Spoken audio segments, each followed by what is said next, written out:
एक बार फिर से नालंदा विश्वविद्यालय चर्चा में है। कभी भारत का गौरव कहलाने वाला ये विश्वविद्यालय आज नए रूप में ही अपनी गाथा लिखने को तैयार है। प्रधानमंत्री मोदी ने नालंदा विश्वविद्यालय के नए परिसर का उद्घाटन किया। नालंदा के नए कैंपस के साथ ही अब भारत के उन विश्वविद्यालयों की भी चर्चा हो रही है जिन्होंने पूरी दुनिया को ज्ञान की रोशनी दी है, और इसमें तक्षशिला का नाम भी अहम है। दुनिया का सबसे पहला विश्वविद्यालय कहे जाने वाला तक्षशिला उस वक्त भारत की शान था जब दूसरे देशों ने इतने बड़े विश्वविद्यालय बनाने के बारे में सोचा नहीं होगा। तो जानते हैं तक्षशिला के बारे में और जानने की कोशिश करते हैं कि ये नालंदा से कितना अलग था। नमस्कार, आप देख रहे हैं punjabkesari.com। मैं सत्येंद्र शर्मा। प्राचीन भारत के प्रमुख शिक्षा केंद्र तक्षशिला की स्थापना राजा भरत ने की थी और अपने पुत्र तक्ष को प्रशासक बनाने की वजह से इनका नाम तक्षशिला पड़ा। इसे इंसानी सभ्यता की सबसे पहली पाठशाला के रूप में भी जाना जाता है, जो 700 BC यानी ईसा के जन्म से 700 साल पहले बनाई गई थी। अगर मौजूदा समय की बात करें तो ये आज के पाकिस्तान के रावलपिंडी में स्थित है, जो कभी भारत का हिस्सा हुआ करता था। इसे पाकिस्तान में टैक्सिला के नाम से जाना जाता है। उस दौरान यहाँ कौशल, नरेश, प्रसेनजीत, पतंजलि, पाणिनि, चरक, चाणक्य, चंद्रगुप्त मौर्य, बिंबिसार के राजवैद्य जीवक जैसे महापुरुषों ने यहाँ से शिक्षा ली थी। यहाँ पढ़ाई करने की उम्र 16 साल थी। यहाँ संस्कृत में भी शिक्षा दी जाती थी और ब्राह्मी के साथ खरोष्टी दोनों लिपियों का लेखन में प्रयोग किया जाता था। यह उस दौर में शिक्षा का प्रमुख केंद्र बना रहा था। तक्षशिला चाणक्य की वजह से ज्यादा जाना जाता है। कहा जाता है कि चाणक्य द्वारा रचित प्रसिद्ध ग्रंथ अर्थशास्त्र की रचना तक्षशिला में ही हुई थी।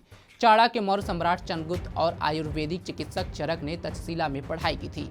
यहाँ लॉ स्कूल, मेडिकल स्कूल और सैन्य विज्ञान स्कूल के साथ ही वेदों और 18 कलाओं के बारे में पढ़ाया जाता था, जिसमें तीरंदाजी, शिकार और हाथी विद्या जैसे कौशल भी शामिल थे। अगर इस विश्वविद्यालय की खास बातों पर जोर दिया जाए तो यहाँ कोई फीस स्ट्रक्चर नहीं था और पढ़ाई के लिए फीस गुरु दक्षिणा ली जाती थी। साथ ही यहाँ कोई कोर्स नहीं था और टीचर अपने हिसाब से पढ़ाई करवाते थे। तक्षशिला में कोर्स के नाम पर 8 साल तक पढ़ाई होती थी, जिसमें सिर्फ ज्ञान पर फोकस होता था। कोई डिग्री नहीं थी। बस आश्रम की पढ़ाई के बाद लोग यहाँ 16 साल की उम्र में यहाँ दाखिला लेते थे। फिर पढ़ाई के बाद गुरु को दक्षिणा देनी होती थी, जो शिष्य अपने हिसाब से देते थे। कहा जाता है कि यहाँ कुछ लोगों को दिन में तो कुछ को रात में पढ़ाई करवाई जाती थी। अब बात करते हैं तक्षशिला और नालंदा में क्या फ़र्क था। एक तो तक्षशिला नालंदा से भी पुराना विश्वविद्यालय था और नालंदा का कैंपस काफ़ी ज़्यादा बड़ा था। नालंदा विश्वविद्यालय में तक्षशिला विश्वविद्यालय की तुलना में ज़्यादा विषयों में पढ़ाई होती थी। कुछ रिपोर्ट्स में कहा गया है कि नालंदा में सभी को फ्री में पढ़ाई और रहने की जगह दी जाती थी। तक्षशिला विश्वविद्यालय की शिक्षा प्रणाली नालंदा विश्वविद्यालय की तरह व्यवस्थित नहीं थी। नालंदा में कोर्स के हिसाब से पढ़ाई होती थी, जबकि तक्षशिला में टीचर्स पर निर्भर करना पड़ता था। नालंदा में पढ़ाई के लिए कई किताबें थीं और यहाँ पढ़ाई के लिए काफ़ी बड़ी लाइब्रेरी भी थी। साथ ही नालंदा में डिग्री कोर्स के हिसाब से पढ़ाई होती थी, लेकिन तक्षशिला में किसी सीमा में नहीं बल्कि ज्ञान के हिसाब से पढ़ाई होती थी।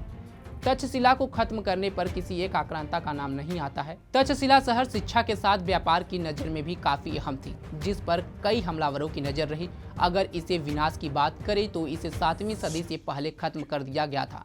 दरअसल कुछ रिपोर्ट्स में कहा गया है कि 5वीं ईस्वी में चीन से बौद्ध भिक्षु फाहियान ने इस विश्वविद्यालय को देखा था और 7वीं ईस्वी में भिक्षु श्यामजांग को यहाँ मलबा ही दिखा।